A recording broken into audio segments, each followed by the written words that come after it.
Joe the gardener, and I have been busy in the garden, although I haven't been able to show you just recently because it has been so windy. But now it's stopped being windy. It is a bit of a cloudy day, and it's not the warmest, hence I'm wearing my jumper, but the garden is progressing nicely. Let me show you.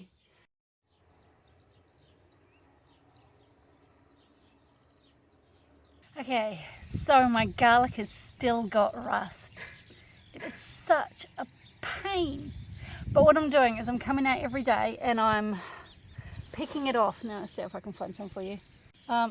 So I'm picking it off. So this is what rust looks like.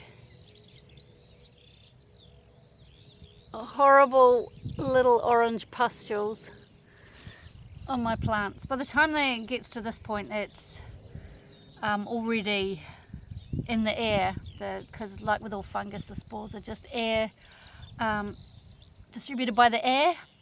So the best thing I can do is just come out here every day and just pick off what I can see. Oh, there's a bug, we don't want you either. Pick off what I can see and then keep it well fed, and I'm spraying it with a safe edible food grade fungicide, and as per the directions on the packet, once every couple of weeks, and just keeping on top of it that way. I'm hoping that it will clear it up, and then I'm just feeding it every week, make sure it's getting a good healthy dose. I'm mixing it up between organic kind of fertilizer and a chemical based one, just to make sure I've got all my bases covered. These garlic have never had so much attention lavished on them at all. So hopefully this year I will get a crop. I better get a crop. It was so disappointing last year to have to throw all my garlic straight onto the compost heap. So I shall fight this battle and I shall win. I shall beat the rust.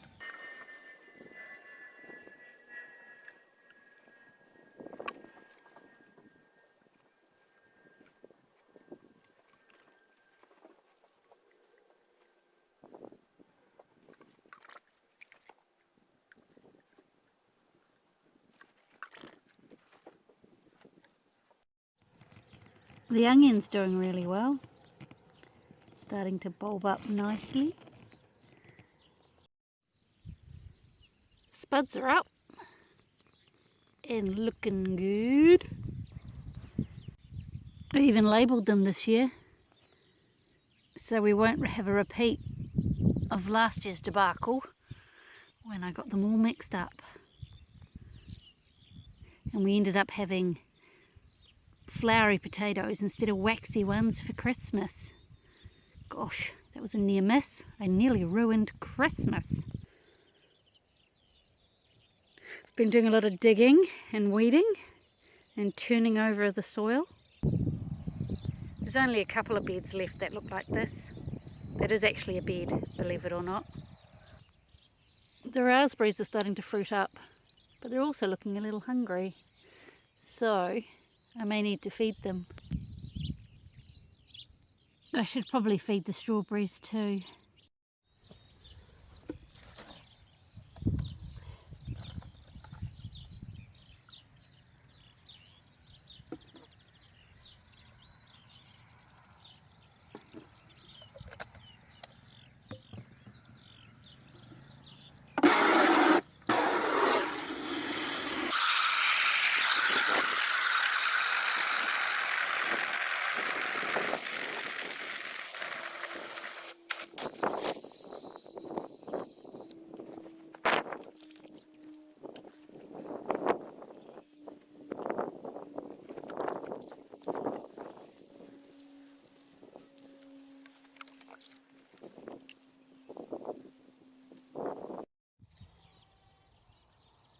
This is how I protect my strawberries from the birds at this stage. Using a stone painted to look like a strawberry. I'll just put it down here beside the strawberry, and then the birds will come down and they'll think, oh, the strawberries are ready, and they'll peck on it, hit their beak, and fly away. So when the strawberries come out, then they'll know not to eat them. However, this only works until the fledglings come out of the nest, because they won't have been trained. So until then, my strawberries will be safe, and then I'll have to come up with something else. Oh, this smells so lovely. But this fennel has to go. This is where my brassicas are going to go. I tried to take it out a few weeks ago, but I've got to say, these flowers were like a pickup joint for ladybirds. There were loads of them, and they were doing indecent things. So I left it because, you know, we like ladybirds in the garden, but I like brassicas just that little bit more at the moment. Well, they need to go in. They're starting to get a bit tight in their pot. So out with the fennel, in with the brassicas.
So we had a fab day in the garden today. Absolutely filthy. You can tell you've had a fab day in the garden when you're covered in dirt. Just love it. And so I've got my brassicas in, and the fennel's out. Put some spinach in, put some lettuce in. What else did I do? I've done a lot of digging. There's still a little bit of work that needs doing, but we'll get there. There's about 10 days left before the big day when I can plant everything out like the tomatoes. Having said that, they're still a little bit on the tiddly side, but they're bigger than they were last week when we looked at them, and I'm sure they will be big again in 10 days. So come again soon for more gardening action. Take care, bye-bye. I'll get this. I've got to take this load of fennel into the kitchen. See ya. Bye.